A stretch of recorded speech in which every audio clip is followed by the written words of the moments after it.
Hello everyone, I'm Aston Chang, Faculty Coordinator and Instructional Designer for the School of Professional Graduate Studies at Baker University. I've made this video to introduce to you, our faculty, to our new accessible syllabus templates, and to teach you how to use these templates when submitting syllabi for your classes. The process is actually very simple. Really, the only thing new that you'll be doing is highlighting some text, then clicking a button. You ready?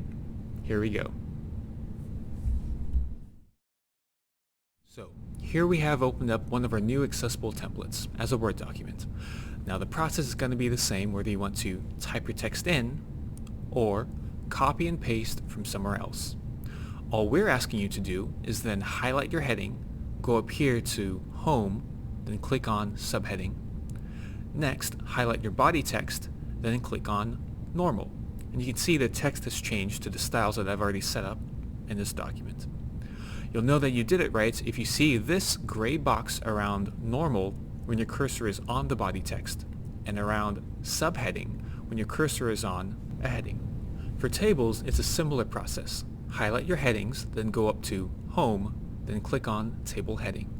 Then highlight the rest of your cells and click on Table Text. If you would like to change the text size inside the table, please only increase and never decrease the font size, as doing so will make your table non-accessible. Repeat this process for each piece of text that you put into the template, and that's it. You've now made your syllabus much more accessible. Now, let's talk about some potential problems that you may run into. If you're clicking around the Word document and for some reason text disappears, don't worry. Your text still exists, it's just hidden.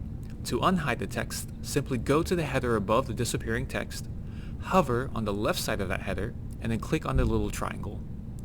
And there you go, your text is back. This is a feature of headings, not a bug. Sometimes you'll be following these instructions and highlight text and try to change it using styles, like I showed you at the beginning of the video, and for some reason the text refuses to change. If this happens, try highlighting only a part of the text and changing it in small sections at a time instead of all at once.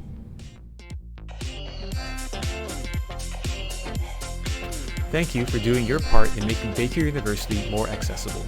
If you'd like to learn more, please contact your faculty coordinator.